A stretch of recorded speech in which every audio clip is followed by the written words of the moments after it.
성도 여러분 안녕하십니까? 오늘 함께 묵상할 말씀은 갈라디아서 5장의 내용입니다.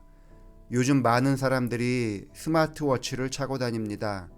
스마트워치는 손목시계인데 스마트폰과 연동이 되어 있어서 문자나 전화가 오면 손목을 올려서 스마트폰을 보라고 알려주며 그것을 통해서 내용을 확인할 수도 있습니다. 단순히 시간과 연락이 온 것만을 알려주는 것이 아닙니다. 건강을 위해서 해야 할 것들도 알려줍니다. 오래 앉아 있으면 움직이라고 신호를 주며 현재 건강 상태가 어떠한지도 체크해 줍니다.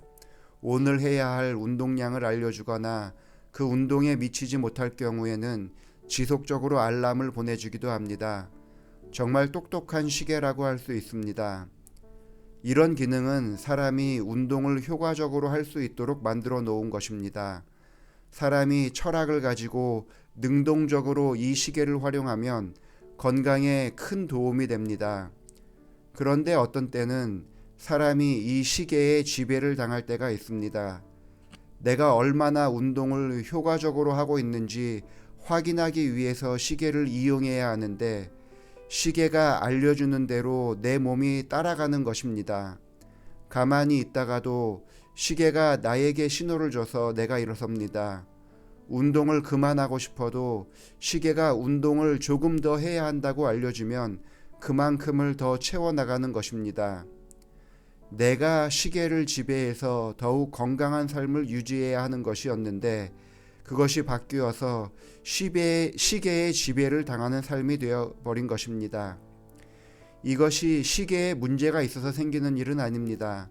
사람이 이 시계를 사용하는 목적을 잃어버리면서 이러한 일들이 생긴 것입니다. 이런 시계의 사용은 내가 얼마나 의지를 가지고 주도해 나가느냐에 따라서 정반대의 결과를 가져오게 된 것입니다. 똑같이 시계를 차고 운동을 해도 어떤 마음가짐과 어떤 상태로 운동을 하느냐에 따라서 시계를 지배하는 사람이 될 수도 있고 시계에 지배를 당하는 사람이 될 수도 있습니다. 겉으로 보기에는 똑같이 시계를 차고 운동을 하는 것처럼 보이지만 시계에 지배를 당하는 사람과 시계를 지배하는 사람은 완전히 다릅니다. 하나님의 율법은 우리로 하나님의 백성으로서의 삶을 바르게 살도록 주어진 것입니다. 하나님의 율법으로 인해서 우리는 이 땅을 안전하게 살아갈 수 있으며 완전한 모습으로 살아갈 수도 있습니다. 그런데 사람이 자기의 신분을 망각하고 율법이 주어진 목적을 잃어버리면서 율법의 지배를 받게 되었습니다. 이러한 것은 율법에 문제가 있어서 생겨난 것이 아닙니다. 사람의 죄악으로 인해서 생겨난 것입니다. 예수님의 십자가는 율법의 지배를 받던 우리가 율법을 지배하는 사람으로 회복시켜 주셨습니다. 그것을 성경은 자유를 얻었다라고 표현을 합니다. 1절의 말씀을 보시겠습니다. 그리스도께서 우리를 자유롭게 하려고 자유를 주셨으니 그러므로 굳건하게 서서 다시는 종의 멍에를 매지 말라. 예수님께서는 우리에게 자유를 주셨습니다. 더 이상 우리는 율법의 지배를 받을 필요가 없습니다. 그리고 다시는 종의 멍에를 매지 말라고 하셨습니다. 종의 멍에를 매지 않는 방법은 성령의 지배를 받을 때에만 가능합니다. 성령의 지배를 받는 사람은 율법 아래 있지 않습니다. 그래서 18절은 다음과 같이 이야기합니다.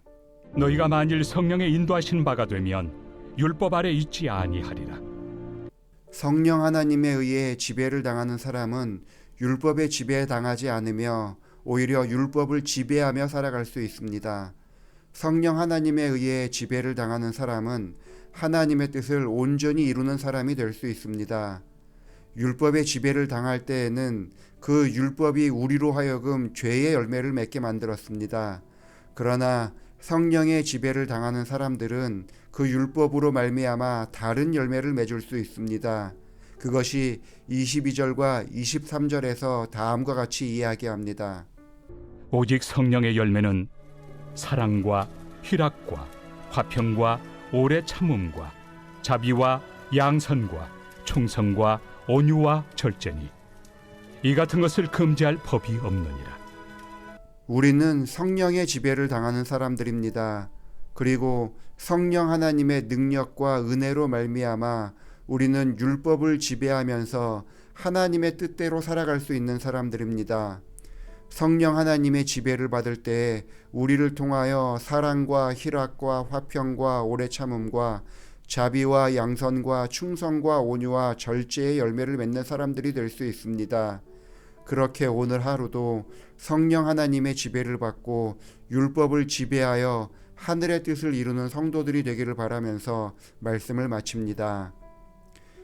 기도하겠습니다. 아버지 하나님, 우리가 하나님의 뜻을 따라 살아갈 수 있도록 주의 계명과 율례로 교훈하여 주시니 감사합니다. 알려주신 주의 뜻을 감사함으로 순종하는 사람들 되게 하여 주시고 성령의 지배를 받는 사람들 되게 하여 주셔서 날마다 성령의 열매를 풍성히 맺어가는 사람들 되게 하여 주옵소서. 민규호 집사님 가정을 위해서 기도합니다. 고원경 집사님과 함께 하나님의 자녀 삼아 주셔서 집사로 봉사하게 하시니 감사합니다. 바쁜 업무로 인하여 지치거나 건강에 손해보는 일이 없게 하여 주시고 늘 명철한 지혜를 더하여 주셔서 주어진 업무를 처리하는 일에 부족함이 없도록 도와주시옵소서.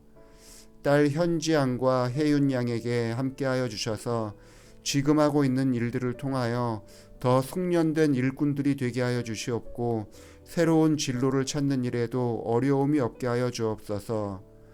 온 가족이 건강하고 신앙이 단단하고 마음이 지치지 않는 가정이 되도록 인도하여 주시옵기를 예수님의 이름으로 기도합니다. 아멘.